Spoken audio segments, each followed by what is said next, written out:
50% start up 5 வருஷத்துக்குள்ள ஏன் fail ஆகுது? 1 கோடி ரூபாய் முதலீடு இருந்தாலும் ஸ்ட்ராங்கான ஐடியா இருந்தாலும் ஏன் சில ஸ்டார்ட் அப் வந்து வெற்றி பெறுது? இந்த வீடியோவில் டாப் 5 ஸ்டார்ட் அப் பண்ணக்கூடிய மிஸ்டேக் பத்தி பார்க்க போறோம். ஹாய் படிஸ், நான் உங்கள் பூபாலன். வாங்க வீடியோக்குள்ள போலாம்.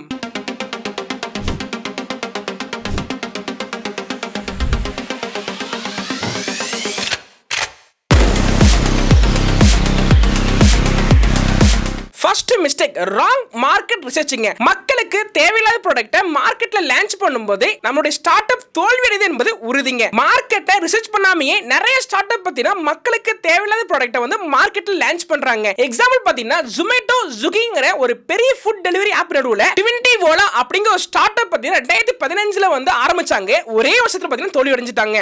இதுக்கான முக்கியமான காரணம் பார்த்தீங்கன்னா அவங்க மார்க்கெட்டை ரிசர்ச் பண்ணாமையே பார்த்தீங்கன்னா அவங்களுடைய ஸ்டார்ட் அப்பை ஆரம்பிச்சது தாங்க. அதனால நம்ம ஒரு ஸ்டார்ட் அப் ஆரம்பிக்கும் போது மார்க்கெட்டை நல்லா ரிசர்ச் பண்ணி அனலைஸ் பண்ணி அதுக்கப்புறம் தான் நம்ம ஸ்டார்ட் அப் வந்து ஆரம்பிக்கணுங்க. இதற்கான சொல்யூஷன் பாத்தீங்கன்னா சர்வே கண்டக்ட் பண்ணி ரியல் கஸ்டமரை கேளுங்க. அப்படி இல்லைன்னா கூகுள் ட்ரெண்ட்ஸ், ட்விட்டர் யூஸ் பண்ணி மார்க்கெட் நீட்ஸ் ரிசர்ச் பண்ணுங்க.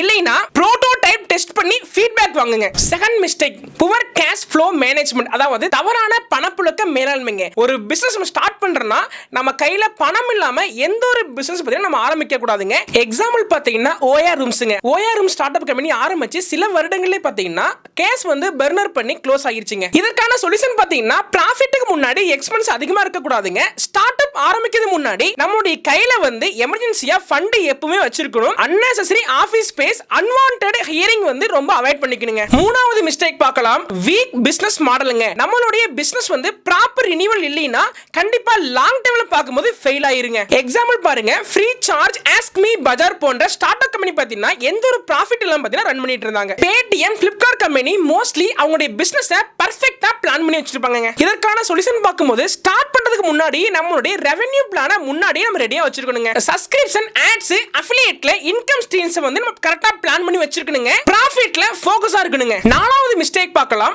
Wrong team லீடர்ஷிப்ங்க. என்னதான் நல்ல ஐடியா வச்சிருந்தாலுமே சில ஸ்டார்ட் அப் கம்பெனி பாத்தீங்கன்னா அவங்களுடைய பிசினஸ்ல வீக் ஆவறதுக்கு முக்கியமான காரணம் பாத்தீங்கன்னா அவங்களுடைய லீடர்ஷிப்ங்க. இதற்கான சொல்யூஷன் பாத்தீங்கன்னா டீமை நம்ம மோட்டிவேஷனா வச்சிருக்கோம். கிளியர் லீடர்ஷிப், பிசினஸ் பிளானை நம்ம கரெக்ட்டா வச்சுக்கணுங்க. ஐந்தாவது மிஸ்டேக் பார்க்கலாம், புவர் மார்க்கெட்டிங், கஸ்டமர் அக்விசிஷன். உங்களுடைய ப்ராடக்ட் வந்து நல்லா இருக்கு, ஆனா மார்க்கெட்ல வந்து நீங்க யாருக்குமே தெரியப்படுத்தலைன்னா உங்களோட ப்ராடக்ட்டுக்கான வேல்யூங்கிறது ரொம்ப குறைவா தான் இருக்கும். மோஸ்ட்லி ஸ்டார்ட் அப் கம்பெனி பாத்தீங்கன்னா மார்க்கெட்ல வந்து ஸ்ட்ராட்டஜி இல்லாமயே ஃபெயில் ஆகிறதுக்கு முக்கியமான காரணங்க. எக்ஸாம்பிள் பாத்தீங்கன்னா ஸ்னாப்டீல், ஆஸ்க் மீ, பஜார் போன்ற ஸ்டார்ட் அப் கம்பெனி பாத்தீங்கன்னா மார்க்கெட்ல ஸ்ட்ராட்டஜி இல்லாமயே பாத்தீங்கன்னா ஃபெயில் ஆகிறதுக்கு முக்கியமான காரணம் இருந்துச்சுங்க. Brand building, digital marketing ignore பண்ணக்கூடாதுங்க. இதற்கான சொல்யூஷன் பாத்தீங்கன்னா Facebook ஆட்ஸ், இன்ஃப்ளூயன்சர் மார்க்கெட்டிங் நீங்க வந்து யூஸ் பண்ணுங்க. கஸ்டமரை ஃபர்ஸ்ட் ஃபோக்கஸ் பண்ணி நல்ல ப்ராடக்ட்டை உங்களுக்கு செல் பண்ணுங்க. கடைசியா போனஸ் சீக்ரெட் பார்க்கலாம், டைம் இஸ் எவ்ரிதிங்.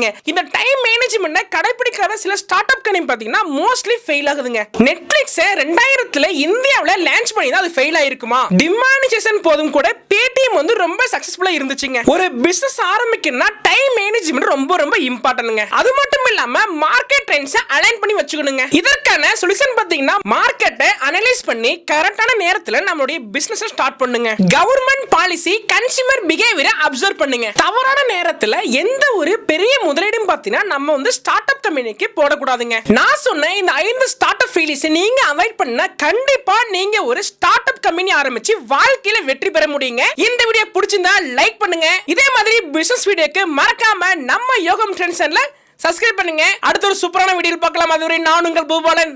நன்றி.